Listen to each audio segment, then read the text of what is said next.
Look at us. Cheers. This is us as we grow old. We'll still have these sweaters and we'll be holding hands in our little rocking chairs, and all the little grand lambs and ducks are out in the front yard grazing on the native meadow. So cute. That's what I want for my life. Also, shout out to our friend JoJo, because she has inspired me to work on a dairy cow, getting a dairy cow through the lens of, hey, let me borrow one. I'm going to rent one for a few months. Little calf cow pair. I'm going to show you that I've got what it takes to be consistent with this, so we can have our own. The hardest part about a dairy cow is every day. If you ever, well, yes, you have to be so consistent with them, but this is how horse ladies rationalize their lifestyles, because they're like, but I already do have to be consistent doing these things every single day, multiple times a day, so what's the harm?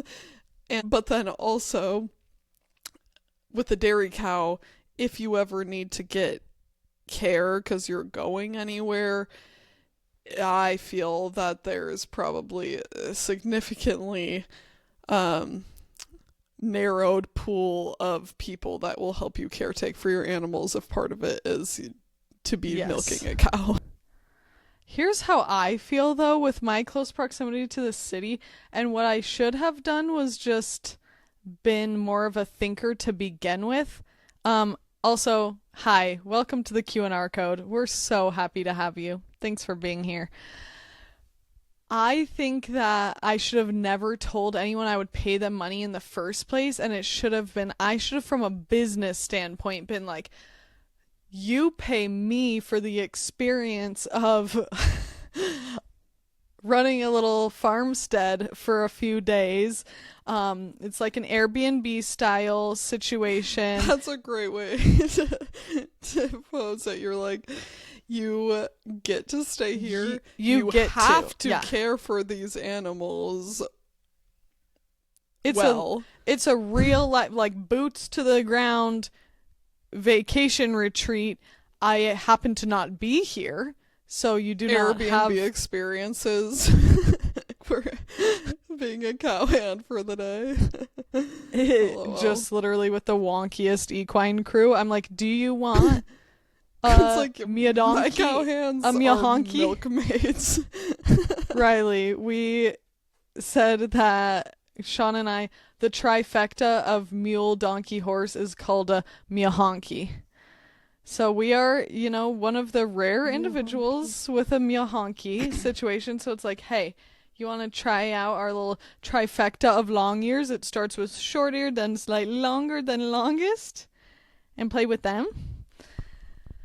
But I know that actually, when I am considering a dairy cow, I am very real with myself about what that means, and I definitely would have to do more digging before I felt like, and I mean internal soul digging and logistication planning to decide, is this worth it? But I really like cows, and I think what I really want too, as a first step, is to do some cowgirling. I'm really working on getting my Mustang Ghost to the point where it's really more about getting me to the point. Let's make that clear. Like, when I say working on me getting my animals to something, it's really like I'm working on myself to get there, to be at that level. But I'm really excited to start cow working, because guess what? It's not even just if, it's a win, because I am taking an intro to cow working clinic this summer. So who's that? I'm hoping with? That's with Ty Evans. Okay, nice. Yep. And are you gonna bring your mule baby, or you don't know yet? Yes, my mule and donkey baby. All 3 babies? Yeah. The only hard thing is about Alvin being left behind. And I personally think that people should be okay with my goat coming anywhere I go, but... They're the freaking ladies in the grocery store with their dogs that are like, they should be able to come, and it's like, nobody else wants them here. But people... This is gonna be isolating because I love dogs, and everyone... I know that if you love dogs, girls that are like, I love dogs the most, and they want them to be allowed in all spaces. I don't need all these dogs in the grocery store. I want people that have an actual support animal that they need to help them perform a task or identify like a health risk or something. Of course, I feel that a trained service animal is a different story, but I call me old-fashioned, but sometimes I'm like, whatever happened to your dog staying home while you did some errands? Yeah, Bunny, you have to stay home sometimes too, huh? Yeah. All doggies Imagine other than Bunny service. riding. I just got the most vivid image of him with his little legs through the top part of the grocery cart where a toddler can sit. He would look so cute. I just want to pick him up by his tail end and show everyone his drapes because he has the best draping on the underside of his tail and off of both of his hind quarter butt cheeks. Well, can we be honest about the tail for a second? Okay, you think it's crazy and silly and make fun of it? Is that what you're gonna say? No, I was gonna say that somebody gave himself quite the toddler haircut. Yeah, with his little front teeth. He gnawed a little bit of a pattern into the drapes. Yeah, the tip of his tail he pulled off. Yeah, snip, snip, snip. I like look on the carpet after just a few seconds. So like under a minute of me not paying attention to what he had going on, and I knew he was biting his tail and like itching, and he's a bit of an itchy guy. We're actually trying to figure that out. But I thought, oh, he's just itching, and then I look and there's just several curls of hair on the floor. I'm like, okay, well, I guess no harm, no foul, but he was still going at it, and I'm like, okay, I'm gonna have to ask you to stop that. There's something about a child's hair that I think it's just because every little part of your child as a mom, it has like an emotional attachment for you that moms so hold on to often, like the feeling of a haircut for their kid, and our mom has never forgotten when Quinn and I did a bit of a little redheaded curl chop for each other as toddlers, and she's like, and there were all these perfect little red curls on the bathroom floor. I'm like, that must have been horrible for you, Mom. I very much remember us going downstairs into the boys' room to get a pair of mini scissors and being like, I really don't understand what's the problem. I genuinely at that age was like, I'm not getting why this matters to you. We're just having fun. We at this point don't care about our hair like that. Wait, on the subject of dogs, a little red-headed basset hound walked by the front of the tattoo shop, and I like run up to the window. I was like, oh my gosh, guys, did a basset hound just walk by? Literally like pressing my cheek against the glass to see as it's going, and it was, and everyone else was just like didn't say anything, and I'm like, sorry, I just really like basset hounds. We have always loved basset hounds, and that we've just always made loved me hounds. realize, when I was a little kid, I was like, bloodhound. Yes. Dream dog. I know, and I still love hound dogs to this day against all odds, but yeah, I must have a hound dog tattoo, of course. Come on. These are the things we need to think about, Quinn.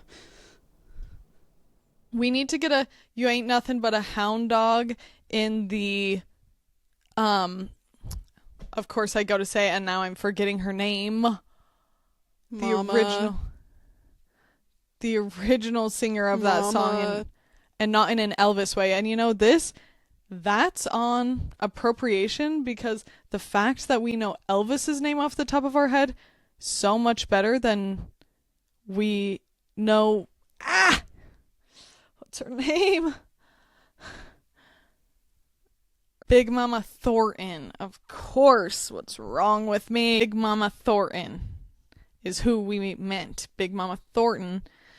Anywho, next, what were you saying, Raya? I cut you off. I just have so many fond childhood memories of the hardware store, and I wonder how much of a common experience that is for people, particularly that grew up with either handy dads or dads like ours. Not only dads, moms as well, but specifically our experience was with our dad, who worked and continues to work in construction, and would also do like projects around the house, of course. And a lot of the times, if he wanted to go to the hardware store, we would want to go on that errand with him because of several reasons. One, everyone knows that it's fun to shake the bag, get out of the house, go on an adventure, even though sometimes going on errands, you're stuck waiting in the car for your mom at the post office, and you're like, oh my God. Yeah, that was a hard one for us. Yeah, this errand takes way too long. But at the hardware store, there's popcorn, and you could fill up your little paper bag of popcorn while you walk around. Lots of little bits and bobs to explore. Yeah, there's little bins full of different shaped metal stuff. It's like, okay, ring that you get to loop-de-loop around your fingers. Yeah, I'm like, okay, I want some of this chain. Plus, the bins of little plastic animals that we were never allowed to buy, but we were like, look at all the miniature horses. Look at the little pigs. Yeah, I was gonna say the little pig with its pointed up snoot was always so cute. Just all these little plasticky animals. I don't know why that was a hardware store thing. Probably because the kids get brought along and they're like, I want this. Definitely for sales is why, but I have one of my close friends that is a horse mama and a baby mama. Used to say, I don't know if this is still the same because now she's up to 4 kids, but back in college when she had just one, she would be like, yeah, when we go to Murdoch's, my son gets to pick out one of those little toys. I'm like, wow, well, you go to Murdoch's a lot, and as a kid, I never was able to pick one. We got to play with it when we're at the store for a few minutes, and then it's like, okay. That's kind of the perfect way to keep the novelty alive with a toy, is like you don't get to take it home, but when we're at the movie rental store, you can explore the Webkins. Yeah. Yeah, we never got to do Webkins, or what was that? Wasn't there like a penguin one?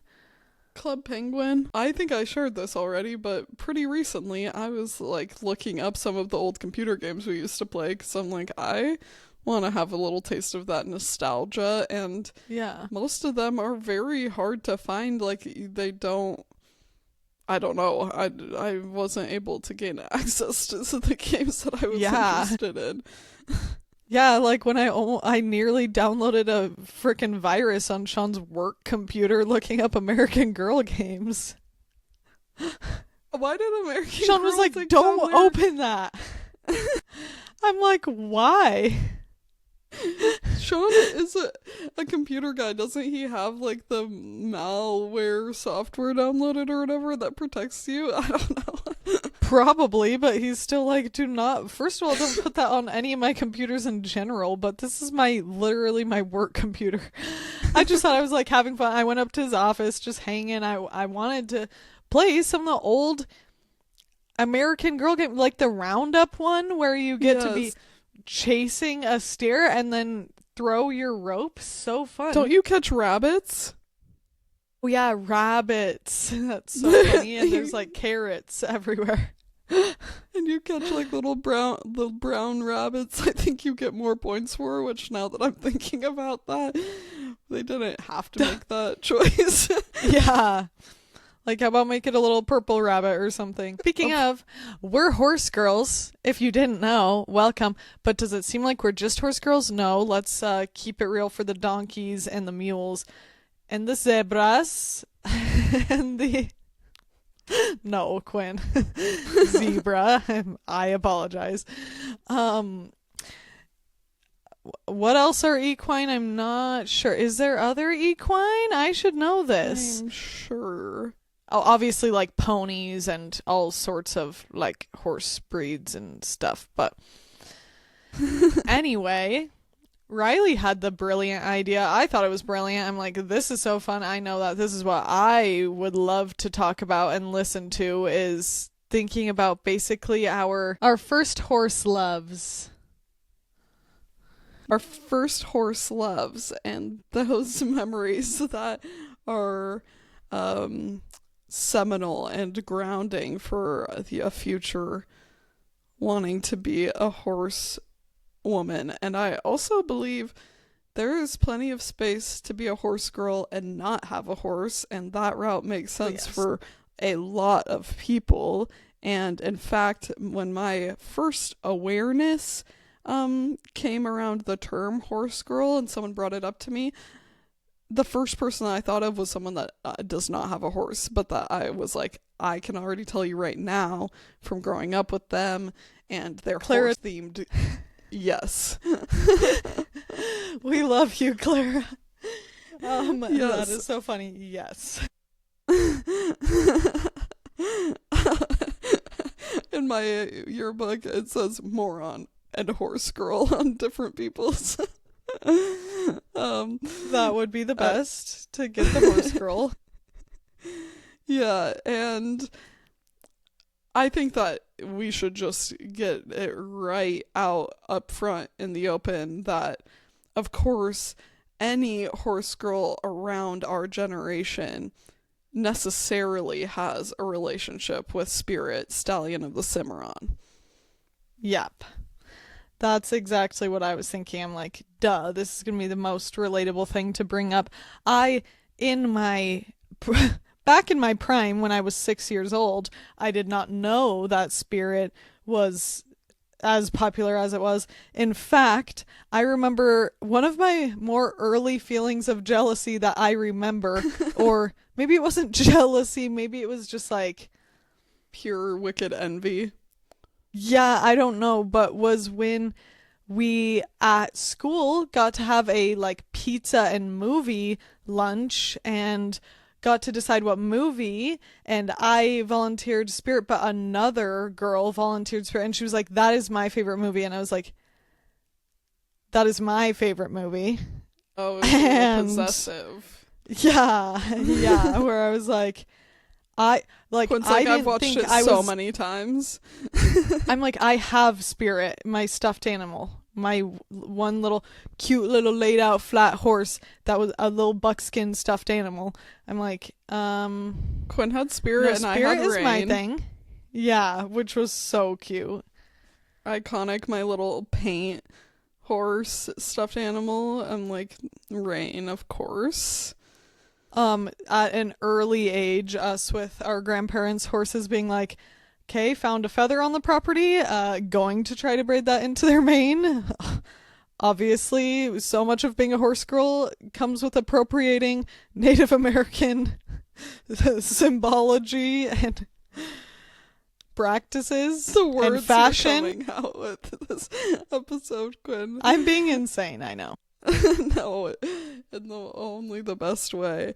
But, hello, having the most fire soundtrack of all time in that movie. Yeah. Also, everyone knows that horses are sexy, and that movie proves it. And, oh my gosh, and have the cutest noses of the all adrenaline. time. Also the opening scene, real quick moment for the like soft quality of the waving grass as the little baby foal spirit is delivered into the world, and then is so sweet on his little shaky legs, getting up and starting to prance around. It's everything. Looking that at a an horse girl icicle could want. in the eyeballs. And then the tragedy. Then actual tragedy befalls this herd of wild horses, but the resilience of this Mustang. And lo and behold, Quinn goes on to adopt a Mustang from BLM land, not a buckskin, but a very beautiful horse. And I do feel like because of this movie in particular, I really want a buckskin in my herd at some point, and I don't know if without this media I would have had such the affinity for them, but I can be honest and say that that's probably why when I see a buckskin I'm like, oh my gosh. Well, isn't Jimbo technically a buckskin done? I believe that I am currently I guess I hadn't buckskin. thought about that before, but you're probably right. I guess because of his little stripy knees and the little adorable quirks and touches, I didn't know the horse colors and type is like not something that I'm super well versed in. I believe he's a buckskin done. So anyway, live vicariously through me for now. He doesn't have quite the mane that Spirit had. Your dreams. Jimbo's Quinn, little stop tiny giving the tuft. mules the hard time for their manes. They're dinky little manes. Everyone knows you're supposed to make fun of them. They need to be roached. Sean and I'm actually thinking I'm going to do that this weekend because it's going to be a nice weekend, and I think I'm going to take the clippers, get his mane taken care of. Exactly like the freaking soldiers in Spirit did to their horses. Yeah, it is a badass look. That was one of the things about the soldiers that I'm like, okay, cool. Sleek. But I don't want to do that to Ghost, because are you kidding me? So many Mustangs have just like billowing, beautiful mane and tails, which Ghost does have, and I would not want his mane going anywhere. But Hanny and Jimbo are a different story. What's another? You know what else is a... Well, first of all, I was thinking about, like, what are my earliest childhood memories with horses? And I don't know if it's a memory just because we have a photograph of this time, or if it's really a genuine memory, but of you and I being put up together on... I don't know if at the time... Shoot, what was the, like, flea-bitten gray that Grandpa had? Relic. I think it was Relic, yeah. Yeah. At a roping with just Riley and I, little teeny tots. And even though now, like, team roping is something that my grandpa was passionate about for decades, and I so admire him for that and love that. Now, team roping is not the sport that I would necessarily say is like what I'm most excited about, but I have definitely positive memories about being at ropings, and even just the community that Grandpa built, that he had his guys of like all different ages, and men and women, like friends and partners that he'd do ropings with. Just, you know, on your Wednesday night, the sunset's coming down in Montana and you're at your home arena doing some, you know, practicing roping. I just think is a very nostalgic and special thing. It makes my heart sing. It doesn't even anymore like feel so nostalgic in some ways. Like some ways I'm like, oh my gosh, this is like what I'm getting to live in so many ways. And yeah, no, I am not running after a steer yet, but we will get there as established. But I just think about my life and that I can't believe that literally sunrise this morning, I'm looking at my beautiful herd of equine. I'm like, Oh, it is more than this heart can take. My heart explodes. My heart bursts. I can't contain my gratitude for my equine. Anyway. I was gonna say my friend Flicka.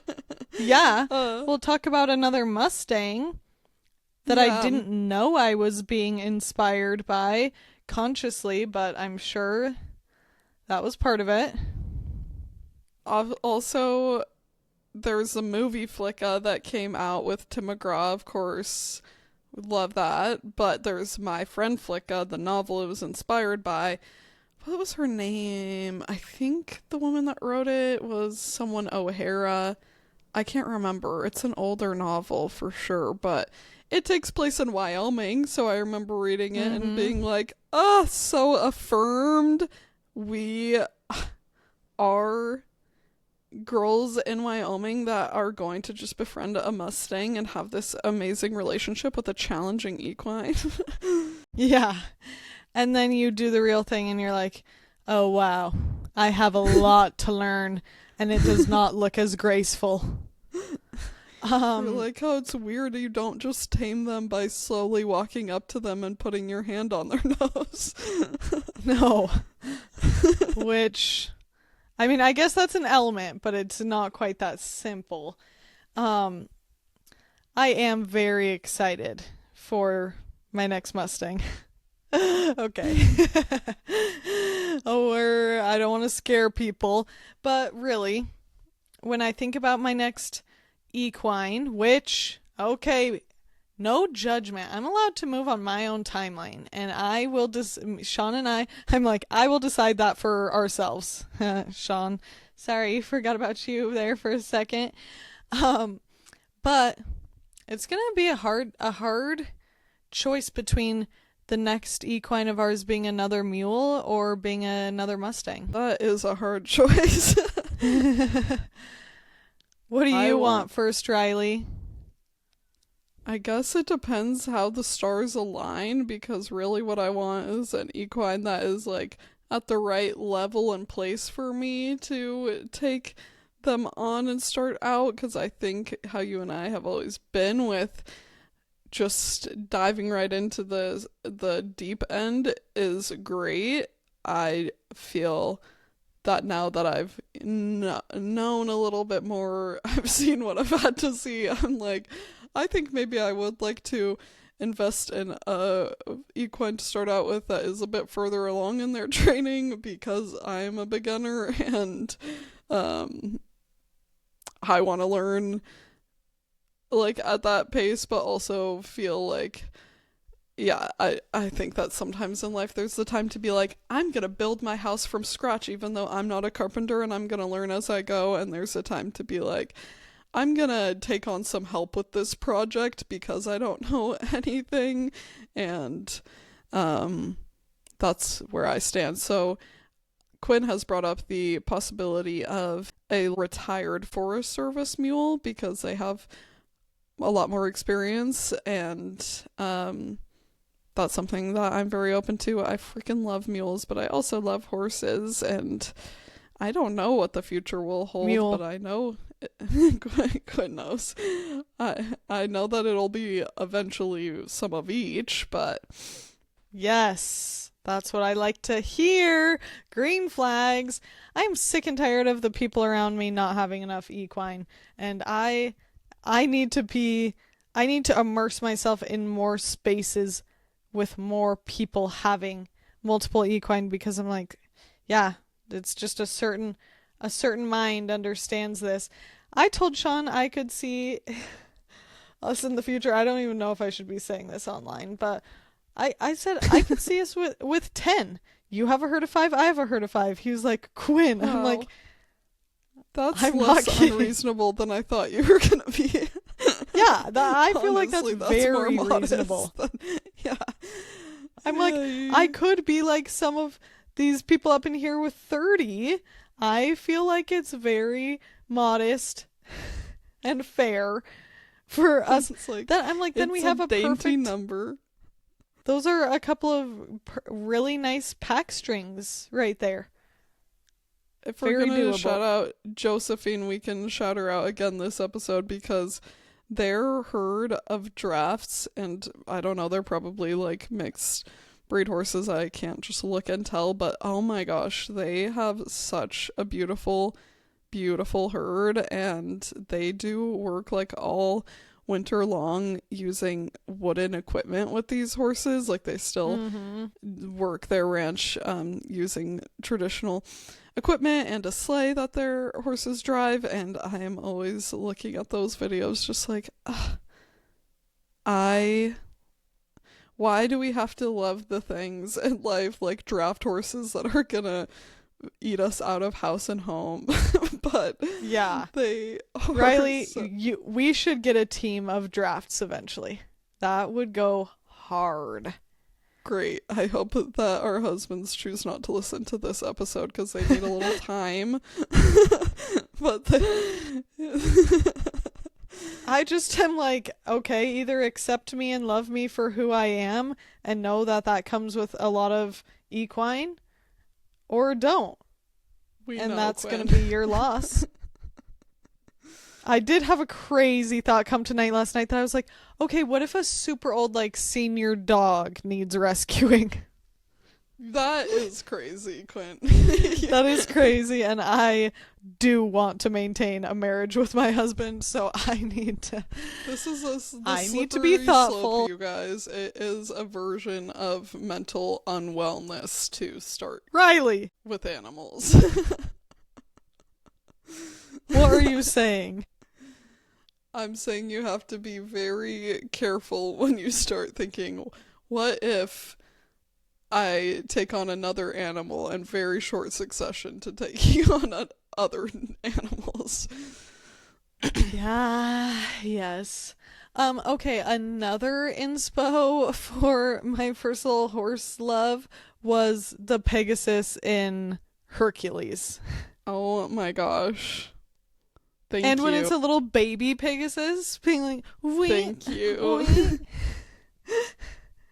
Yes. So cute. A Pegasus. If I had to choose a favorite equine, it would be a Pegasus. Hands down. They combine such an amazing thing of beautiful bird wings with being a beautiful horse. What's not to like? They're the best. That's one of my favorite tattoos I have is my Pegasus. In fact, I'm like, I might end up with multiple Pegasus tattoos. I already have many horses tattooed, but not enough.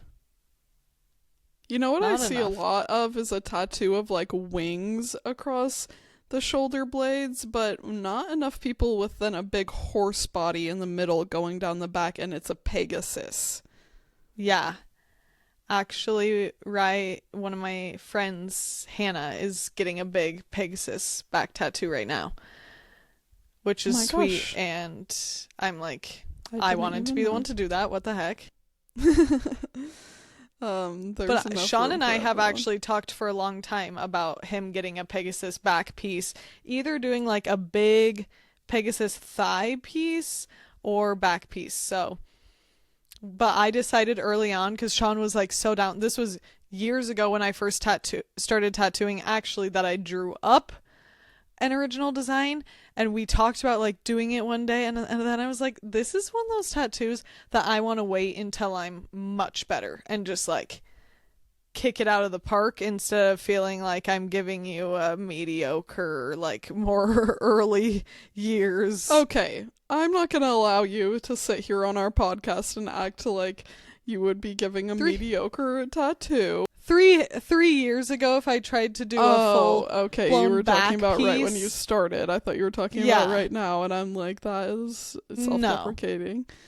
3 years ago was when we talked about doing it, and I at that point was like, I just do not have enough tools in my tool belt to feel like I can do that, a big, large scale, dope piece the way that I want to.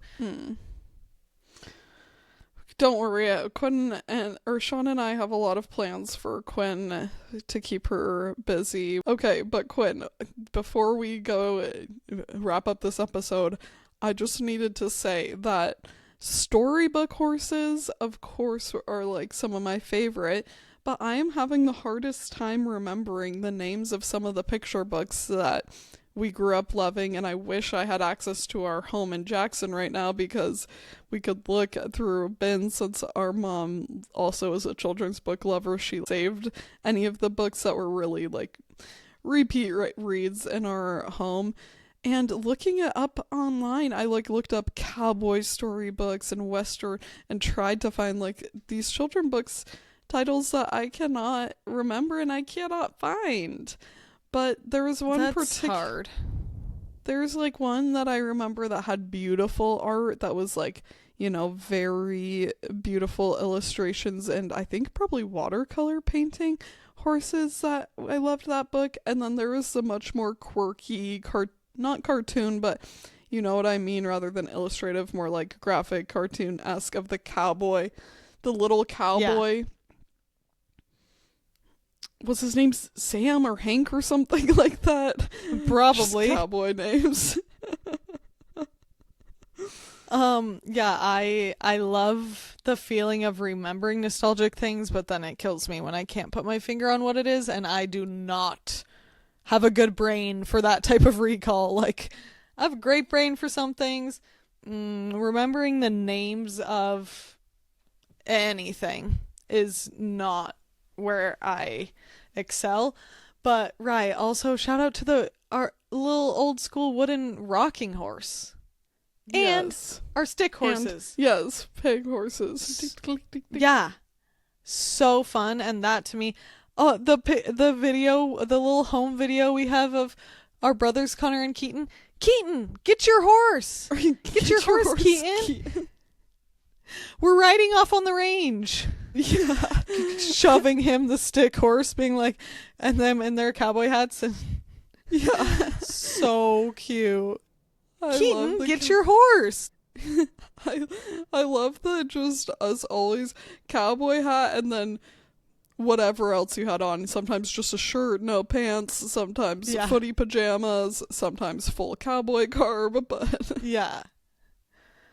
But I have so many like first horse loves, but I would be remiss not to say our grandparents' horses, several of them that I felt really close to, but TC, the OG Palomino roping horse of my grandpa's, of course, just tender love. He was so good with the grandkids and just such a beautiful sweetie. And then my favorite highlight of the whole episode would be Smokey. I was about to say Smokey. Was he, I guess, a Grula horse?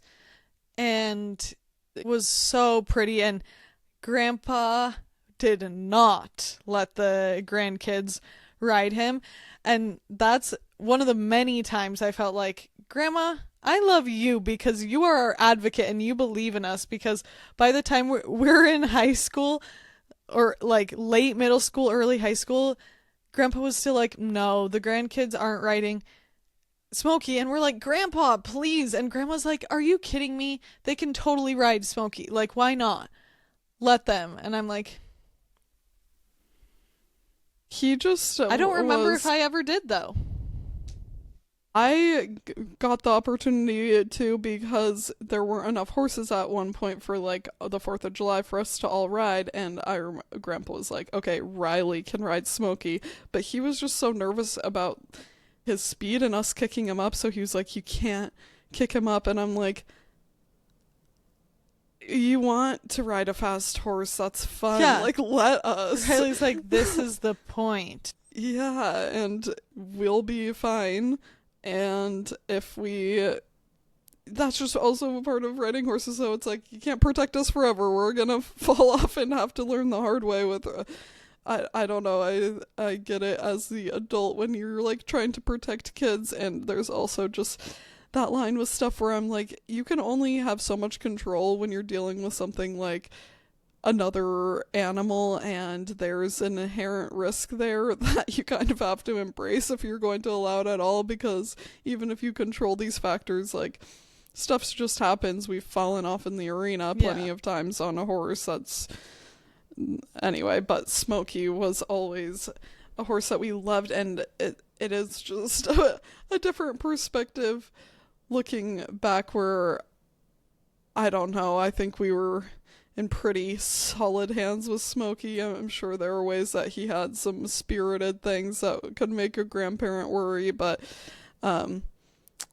he had pretty kid-friendly herd always, which is perfect for having grandkids that visit once in a while and don't like always ride all the time, and it makes total sense. But there was a point where he had a much bigger herd, and that's one of the like things that I remember as a first horse love just filling my heart when we would pull up to his ranch. And there were like, I don't want to exaggerate, but I think when we were little visiting his first property that he would for our lifetimes, he had like 20 horses or something, and so you would see it would all seem the like horses out there. At least 15. But yeah, see, I'm just saying 10 is modest. I see. It's like, that's what I'm saying. I think that the other horse loves are just like the motifs of having a horse charm, or there's a horseshoe hanging up somewhere, and like I think that we ancestrally, please tell me, is that a word? Because of our ancestry, I think humans in a lot of cases, like horses, are deeply in our ancestry, because we, hate to say it, exploited them at times for their labor. But I mean, even I would say it's pretty exploitative to use them in war. But I also think it's a very special, like the horse-human connection is something I value so much, and I think is so special. And I, of course, as a person stewarding these animals, I often think about like my relationship to them and what part of it is truly beneficial to them and what part of it is me, like I'm being self-serving in this relationship. And I think I clearly do not think it's wrong. I think there are many wrong ways to do it, and people who do it in a way I don't agree with. But for me, like, I am definitely at peace with the way that I provide a fulfilling life for them, and feel very grateful for the reciprocated like relationship and trust that we get to build together, and adventures that we get to take, and hopefully future jobs that we get to do together, and just growing. Get me on the back of a horse with a rope chasing a cow. That's what I'm working toward. Yeah, I think that it's something to just always examine in a similar vein of being a parent. It's like, there's no way to do that in a perfect way. That doesn't mean that nobody should do it at all, because there is like the risk for exploitation and abuse there. It's just trying to like examine yourself, get very real, as Ty Evans emphasizes, having radical, what is it? Extreme ownership, and just trying to adjust your sails as best you can. But there are so many sources of horse love and inspiration that we have experienced over the years, including and not limited to Felicity, the American girl that was known for her horseback riding in colonial America. And she was a redhead, so of course there's a relationship there. But I would love to know other ones that people can think of. If you remember any, comment them for us, because we might relate, just like the girlie that said Spirit was her favorite movie. Now we are not kids and are a little more evolved to be like, yes, we celebrate sharing that love and passion, and I will not be possessive over it. Yeah, join the club. There's enough room for all of us. We're not doing a me more cowboy than you thing. Exactly, because I frankly don't want to even get on in any of those battles because you're probably more cowboy than me, but that's okay because we can all be cowgirls in our own ways, even if it's playing Roundup. Yeah. And getting a virus on your husband's work computer. We love getting to talk about these passions of ours with you guys. Thank you for giving us the opportunity to do so and sticking around for this long. If you did, if so, then we will just once again plead for you to follow, rate, and review on Spotify, Apple Podcasts, or YouTube. Specifically on YouTube, if you're having a hard time finding us, you can find us at youtube.com/@the Q&R code.